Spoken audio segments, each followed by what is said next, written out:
है पंडित जी, ये हमारे कहाँ चले गए? इतना महत्वपूर्ण काम आ गया है और ये जगह बन नहीं है। शूद्र, आपको बोलती है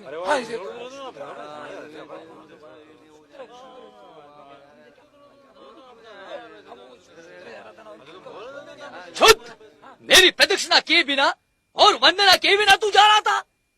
क्या व्यवस्था के रीति रिवाज भूल गया तू? ए शूद्र, कहाँ जा रहा है तू? है तेरी मती मारी गई है क्या? हमारे ब्राह्मण जी की गाय मरी पड़ी है, घर चल और उसे उठा लिया। जब गाय जीवित थी तो तुम्हारी और मर गई तो मेरी। गोदान तुम लेते हो, गाय का दूध तुम पीते हो और मरी गाय मैं उठाऊं? मूर्ख, ब्राह्मण से भी बात करता है?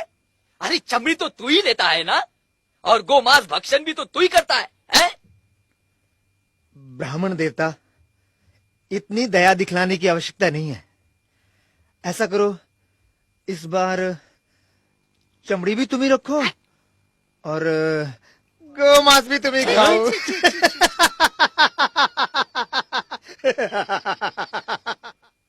उस शूद्र का इतना दुस्साहस कि ब्राह्मण की आज्ञा की अवहेलना करे। मैं उसे नष्ट कर दूंगा। उसे बाद में नष्ट कीजिएगा, पहले इस पशु को तो हटाइए। क्या अनर्थ बोल रही हो तुम? ब्राह्मण होकर मैं चमड़ी को हाथ लगाऊं? अजी, दान भी तो इसी हाथ से लेते हैं आप। पंडिताइन, क्रोधित क्यों होते हैं? क्रोध करना है तो उन शूद्रों पर कीजिए, शूद्रों पर जिनकी अचानक मति मारी गई है। वो सब विश्राम करेंगे और हम सब कार्य करेंगे। हाँ।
घोर संकट का समय आ गया है, ब्राह्मणों का वर्चस्व समाप्त हो रहा है। सत्य वचन प्रभु, सूर सुरा सुंदरी क्या दीन थे, अब तो सब कुछ एक स्वप्न सा प्रतीत हो रहा है।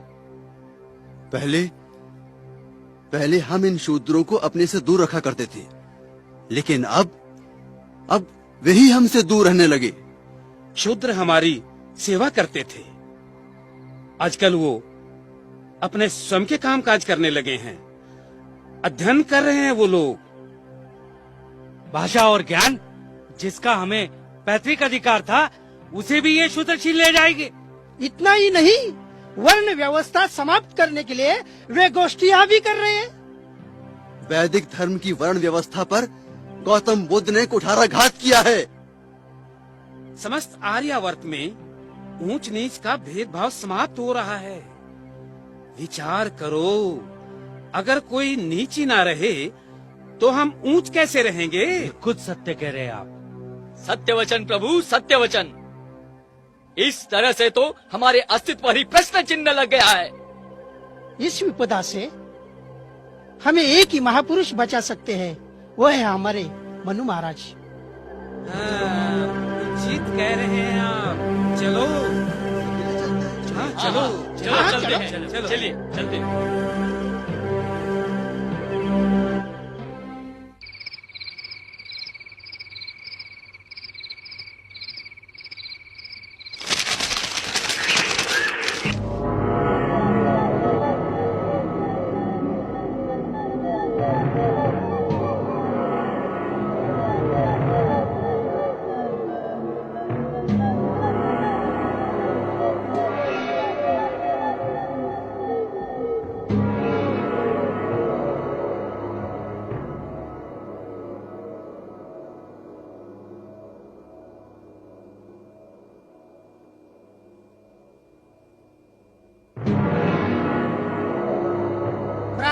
कुलोत्पन्न वेद शास्त्र पारंगत महामुनि मनु महाराज, अब लोगों ने हमारा आदर करना छोड़ दिया है।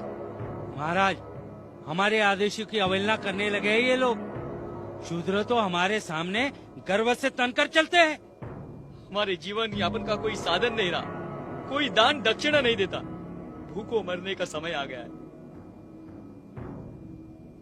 हमारे वैदिक धर्म का किसी को भय ही नहीं रहा महाराज।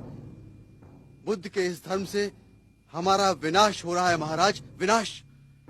हमारा और आपका वर्चस्व समाप्त हो जाएगा। ब्राह्मण धर्म, वेद शास्त्र और पवित्र पुराण प्रभावहीन हो जाएंगे महाराज। वेदों को मिथ्या समझने वाले ब्राह्मण धर्म के शत्रुओं, ब्राह्मण जाति के श्रेष्ठत्व को स्थायी रखने के लिए मैं ऐसे दंड विधान की रचना करूंगा कि कोई भी ब्राह्मण के सम्मुख शीश उठाकर चलने का दुस्साहस नहीं करेगा। मैं